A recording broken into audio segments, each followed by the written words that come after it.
Hello guys, तो आप सब देख रहे हैं कुमकुम भाग्य का धमाकेदार एपिसोड। जैसा कि आपको पता ही है कि प्रार्थना और शिवांश हो चुके हैं अलग, क्योंकि उन दोनों ने कर दिए हैं डिवोर्स के पेपर पर सिग्नेचर। तो होता कुछ ऐसा है गाइस कि प्रार्थना को वो शिवांश की बुआ ने इतना इतना मतलब फोर्स करा होता है कि तुम शिवांश के लिए अच्छी नहीं हो, तुम्हारी कुंडली शिवांश के लिए अच्छी नहीं है, तुम्हारे उसके पास रहने से शिवांश को खतरा होता है। और जब से तुम्हारी शादी हुई है मेरा शिवांश सिर्फ और सिर्फ खतरे में ही जूझ रहा है। तो बस तुम मेरे शिवांश को छोड़ दो, मैं मतलब शिवांश की माँ होकर तुम्हारे आगे झोली फैला के भीख मांगती हूँ। तो इतना सब कुछ कहने के बाद शिवांश की बुआ के प्रार्थना का दिल पिघल जाता है, और वो कहीं ना कहीं जो प्रार्थना की बुआ ने उसके दिमाग में भरना चाह रही थी बातें, वो कहीं ना कहीं वो सोचने लगती कि शायद ये सब उसी की ही वजह से हो रहा है। अगर वो शिवांश से दूर हो जाएगी तो शायद वो ये सब उसके साथ ना हो, और उसकी जो उसके पे बार बार खतरा आ रहा है वो खतरा ना आए। क्योंकि कहीं ना कहीं शिवांश से काफ़ी ज़्यादा प्यार करती है प्रार्थना, और वो नहीं देख सकती है उसे मुसीबत में। तो गाइस, इस सब को देखते हुए प्रार्थना ने अब मन बना लिया है कि वो दे देगी डिवोर्स शिवांश को। और जब अब शिवांश उठता है एकदम बेहोशी की हालत से, तो वो एकदम से पूछता है कि प्रार्थना कहाँ है। तो प्रार्थना जाती है, और जब प्रार्थना मंदिर में पूजा कर रही होती है तो प्रार्थना की बुआ ने जो डिवोर्स के पेपर ला के प्रार्थना से फोर्स करवा के उससे साइन कराए होते हैं, और वो वाले पेपर लेके बड़ी खुश होती हैं शिवांश की बुआ और उसकी सोनालिका, मतलब एक्स जो गर्लफ्रेंड थी जिससे शिवांश की शादी होने वाली थी। तो वो दोनों काफ़ी खुश होते हैं और जाते हैं भगे भगे शिवांश के पास वो डिवोर्स के पेपर लेके। और जैसे ही शिवांश उठता है, शिवांश की बुआ शिवांश को देती है वो डिवोर्स पेपर और बोलती है कि ले शिवांश, इस पर साइन कर दे। इस पर प्रार्थना ने वो साइन कर दिए हैं। तभी शिवांश बोलता है, बुआ जी आप बुआ माँ आखिर ये है तो है क्या। तभी शिवांश की बुआ बताती है कि शिवांश ये वो है जो, जैसे ही शिवांश की बुआ माँ शिवांश को बताती है कि वो डिवोर्स पेपर की हैं और डिवोर्स पेपर के बारे में ही बुआ माँ बात कर रही है, वैसे ही शिवांश को और गुस्सा आता है और वो बोलता है कि नहीं, मैं मान ही नहीं सकता कि प्रार्थना ने इस पे साइन किए हैं। जो लड़की मुझे बचाने के लिए मेरी अपनी जान भी मुसीबत में डाल सकती है, वो मुझे ऐसे डिवोर्स तो नहीं दे सकती। तभी वो गुस्से में जाता है सोनालिका के पास और बोलता है कि आखिर बताओ तुमने ऐसा किया क्या है जिससे कि प्रार्थना ने साइन कर दिए हैं। अब सोनालिका को गुस्सा आता है, कहती है वो कि मैंने तो कुछ किया ही नहीं शिवांश, तो तुम इस चीज़ का ब्लेम मेरे पे क्यों डाल रहे हो।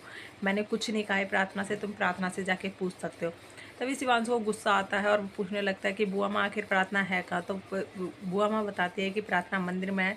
तभी वो प्रार्थना के पास जाता है और प्रार्थना से बोलता है कि प्रार्थना के बस मुझे ये बताओ कि इस पे साइन तुमने किए हैं या नहीं। तभी प्रार्थना बोल देती है कि हाँ मैंने ही किया है। और वो कितना पूछता है कि तुमने किसके कहने पे किया है, आखिर तुम्हें ऐसा किसने क्या बोला है जिसकी वजह से तुमने इस पेपर पे साइन किए हैं।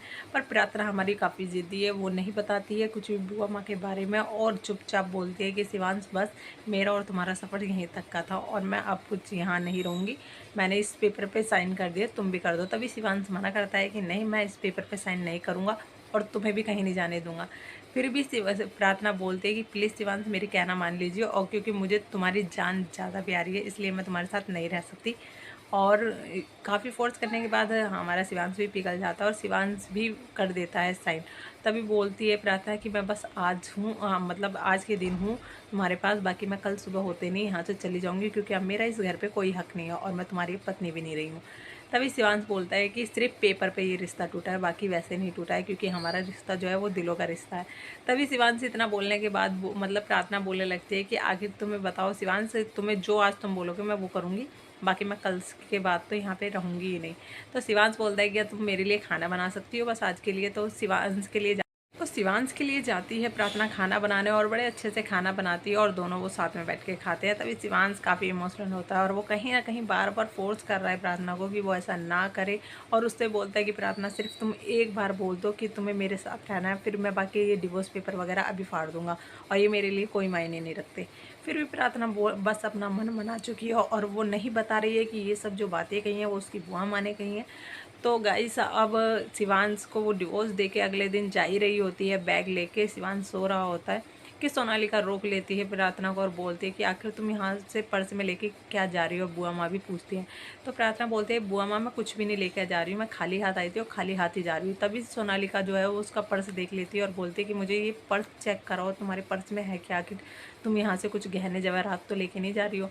प्रार्थना के काफ़ी मना करने के बाद भी सोनालिका नहीं मानती है और सोनालिका को बढ़ावा देती हुई दिखती है उसकी बुआ माँ। और जब भी वो पर्स दोनों छीनते हैं तो उसमें से निकल जाती है शिवांश की तस्वीर, और शिवांश की तस्वीर को देखकर सोनालिका पागल हो जाती है और बोलती है कि ये तुम क्या लेके जा रही हो, मैं तुम्हें ये भी लेके नहीं जाने दूंगी।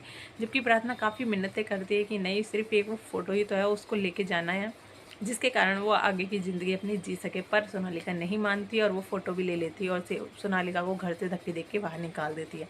इतने में ही कुछ देर बाद ही बुआ माँ बुलाती हैं पंडित जी को, और वो पंडित जी से पूछती है कि पंडित जी बताइए। तो पंडित जी देख के कुंडलियाँ बताते हैं सोनालिका की और शिवांश की, तो और वो प्रार्थना की भी कुंडली देख लेते हैं। तभी वो बताते हैं कि जो भी मतलब शिवांश पे ये हो रहा है, खतरे आ रहे हैं, वो 1 महीने तक और आ सकते हैं अगर सोनालिका की उसके साथ शादी हुई तो शिवांश के साथ। तभी बुआ माँ को बताता है पंडित जी कि आपको कैसे न कैसे करके प्रार्थना को रोकना ही पड़ेगा। आगे अगर प्रार्थना शिवांश से दूर हुई तो शिवांश की जान पर मुसीबत आ सकती है और शिवांश को कुछ भी हो सकता है।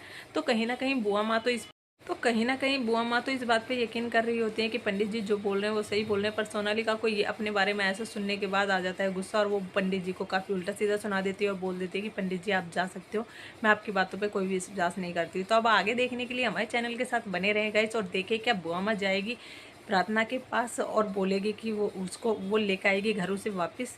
तो आगे देखने के लिए हमारे चैनल के साथ बने रहेगा। इस हमारे चैनल को लाइक एंड सब्सक्राइब करना ना भूलें, और देखें क्या जो प्रार्थना वापस घर आएगी और उसकी माँ उसे क्या पट्टी पढ़ाएगी, क्या वो अपनी माँ के कहने पे मांगेगी शिवांश से पैसे अलग होने के लिए। तो आगे देखने के लिए हमारे चैनल के साथ बने रहेंगे।